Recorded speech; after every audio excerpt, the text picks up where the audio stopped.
이야기의 무대는 20세기 초 인도의 정글, 늑대무리와 함께 살아가고 있는 주인공 모글리는 누가 봐도 사람이지만 자신이 늑대라고 굳게 믿고 있었습니다. 이런 모글리에게는 어릴 적부터 자신을 노리고 있던 정글의 무법자 시아칸이란 호랑이가 있었는데요. 숙적인 시아칸에게 대항해 나가며 자신과 같은 사람들과의 만남을 통해 점차 자신이 인간이라는 것을 깨닫게 되어가는 모글리의 성장을 그리고 있는 만화가 바로 정글북입니다. 원작의 제목은 정글북 소년 모글리로 1989년부터 1990년까지 방영되었고, 국내에서는 정글북이라는 제목으로 1992년에 첫 방영, 3년 뒤인 1995년과 다시 4년 뒤인 1999년에 재방영을 해주었습니다. 국내에서 첫 방영 당시인 1992년에는 중간에 방송사가 바뀌기도 했는데요. 원래는 KBS 1TV에서 방영해주다가 10월 5일부터 KBS 2TV로 옮겨 방영을 이어나갔습니다. 이후 두 번의 재방영 때는 모두 KBS 2TV를 통해 방영해줬죠. 모두 알다시피 정글북은 원작에 있는 작품으로, 원작은 영국의 소설가이자 노벨 문학상 수상자이기도 한 러디어드 키플링의 단편소설이며 1894년에 출간되었습니다. 여담으로 원작자 러디어드 키플링은 1907년에 노벨 문학상을 수상했고 41세 때 수상을 받아 최연소 노벨상 수상자라는 타이틀도 가졌으며, 또한 영국인 최초로 수상받는 등 다양한 경력을 지닌 작가입니다. 정글북은 이 만화 이외에도 만화나 영화 등 여러 번 제작되었는데, 특히 영화로 이 중에서도 가장 유명한 건 1967년에 제작된 디즈니의 정글북이 아닐까 싶네요. 그리고 비교적 가까운 시간에 제작된 2016년의 디즈니 영화도 있겠고요. 하지만 이 만화가 다른 정글북 작품들과 큰 차별점을 보여주는 것은 총 52화에 걸쳐 모글리의 성장을 상세하게 그려낸 것인데요. 원래는 52화까지 진행될 작품이 아니었으며 방송 시작부터 시청률 저조 등의 문제로 이퀄 정도로 이야기를 끝낼 계획이었지만, 스폰서의 스미토모 전기공업이 이 애니메이션을 자신들의 기업 광고에 활용했기 때문에 예정보다 분량을 더 늘려 4퀄로 연장 방영을 하게 된 사연이 있었던 것입니다. 그렇다 보니 자연스레 늘어난 분량 때문에 동명의 다른 정글북 작품들보다 모글리의 성장을 비교적 더 자세하게 다룰 수 있었던 배경이 있었던 거죠.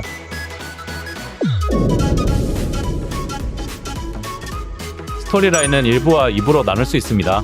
1부는 정글에서 다른 동료들과 살아가는 모글리가 식인 호랑이 시아칸과 맞서 싸우는 내용이고요. 2부는 시아칸을 쓰러뜨리고 지금껏 늑대라고 믿고 살아온 모글리가 인간 세상에 융화하여 자신의 정체성을 점차 찾아가는 모습을 그려낸 에피소드입니다. 난폭한 정글의 무법자 시아칸은 모글리와 악연이 깊은 숙적으로 모글리를 갓난아기 때부터 노려왔으나 다른 정글의 동물들 때문에 자신의 뜻을 이루지는 못했죠. 하지만 모글리가 성장한 후에도 매번 모글리를 잡기 위해 궁지로 몰아넣지만 실패를 거듭하여 굴욕적인 모습을 자주 보여주는데요. 모글리의 늑대 아버지인 알렉산더를 쓰러뜨린 만큼 결코 실력이 없는 것은 아니지만, 아무래도 이 만화에서 최강자에 위치한 것이 아니기 때문에 포스가 좀 떨어지는 느낌이 없잖아 있습니다. 오히려 정글 최강의 칭호는 코끼리인 하티가 더 어울리며, 시아칸도 하티 앞에서는 꼼짝도 못하는 굴욕을 보여줬고요. 분트 일행과 싸우고 있는 모글리를 잡기 위해 차가운 잠자리로 향하던 중 그 앞을 가로막은 카에게도 역시 별다른 저항도 하지 못하는 굴욕을 보여줬습니다. 비슷한 동물 만화인 간바위 모험에 나오는 노로이나 명견 실버의 붉은 곰과 비교해봐도 포스 면에서 다른 두 동물에 비해 뒤떨어진다 할 수 있는데요. 시종일관 진지한 모습은 물론 때론 공포심마저 느끼게 해주는 이들은 작품 내에서도 최강자의 자리에 위치하고 있으나 시아칸은 최강자의 포지션이 아니면서도 망가지는 모습도 자주 보여줍니다. 그리고 이들은 자신과 같은 동족을 부하로 삼고 있는 데 반해 시아칸은 하이에나인 타바키와 원숭이 무리를 부하들로 거느리고 있다는 차이점도 있죠. 하지만 시아칸은 노로이와 붉은 곰에게 없는 것을 하나 가지고 있습니다. 그게 뭘까요?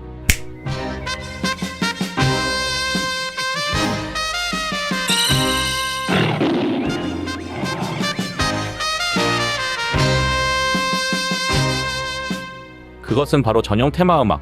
앞서 말했듯 비록 최강자는 아니더라도 정글의 무법자와 호랑이라는 종에 걸맞게 시아칸의 테마는 매우 위험 넘치면서 멋진 분위기를 연출하죠. 때문에 이 음악이 만화 내에서 흘러나오면 아, 시아칸이 곧 나오겠구나 라는 것은 당시 만화를 시청하던 모두가 알 수 있던 부분이었습니다.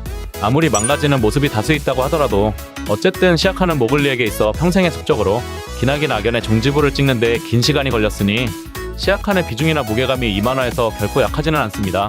실제로 시아칸이 쓰러지고 이야기의 내용도 새로운 전환점을 맞이하고요. 특히 시아칸을 쓰러뜨리러 갈 때 정글의 많은 동물들과 모글리의 동료들이 시아칸을 도망치지 못하게 포위하는 장면은 압권이죠.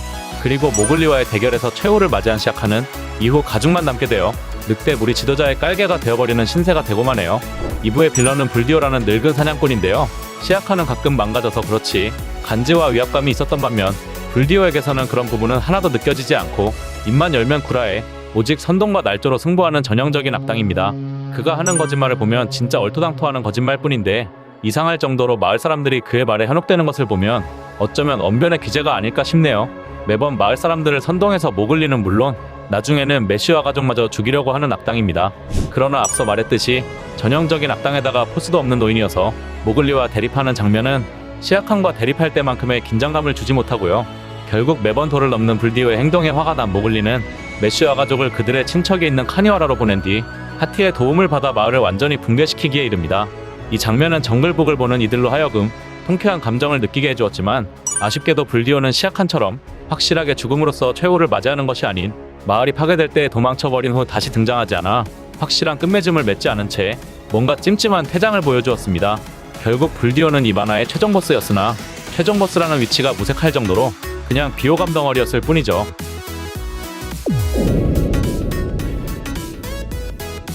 이 만화는 소설을 원작으로 하고 있는 작품이기 때문에 원작 소설과는 몇 가지 차이점이 있는데요. 먼저 모글리의 이름에 관한 것입니다.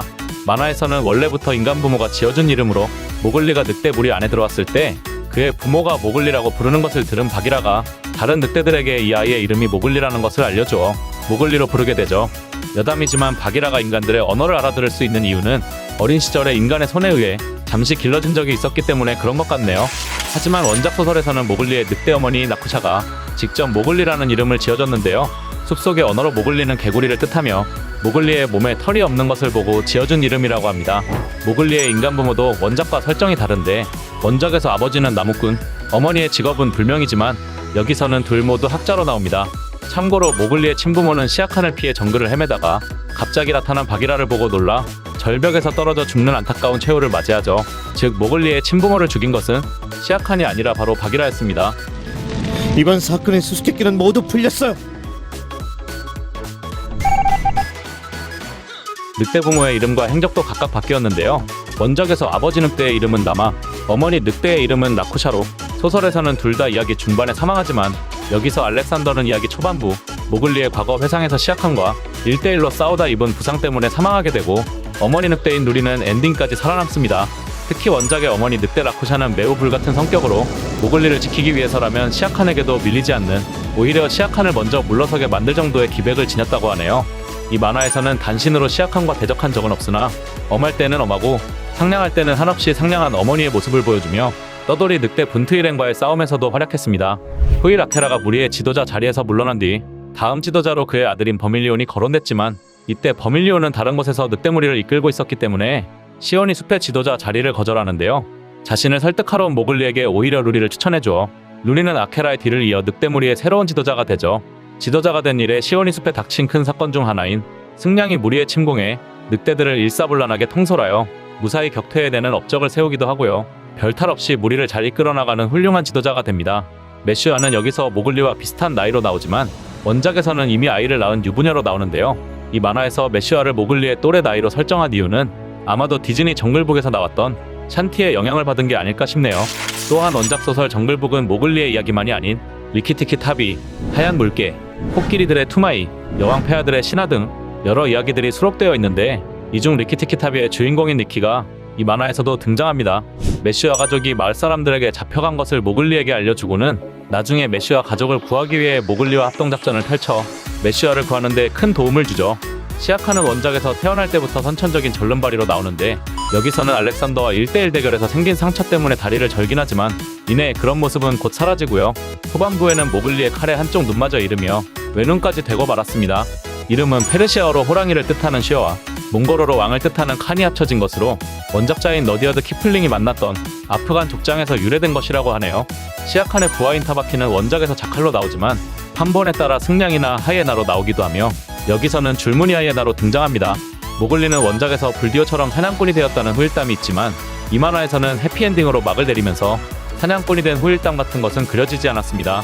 사실 정글북은 러디어드 키플링의 단편 소설인 인더루크의 프리퀄 작품으로 이 소설에서는 성인이 된 모글리가 등장한다고 하는데요. 모글리는 인더루크에서 영국인에게 고용되어 일하고 있다고 합니다. 그리고 그런 모글리의 과거 이야기를 다룬 작품이 바로 정글북이고요. 자, 정글북에 관한 TMI는 여기까지. 영상이 재밌었다면 구독과 좋아요, 그리고 알림 설정까지 부탁드립니다. 그럼 다음 시간에 또 만나요. 안녕!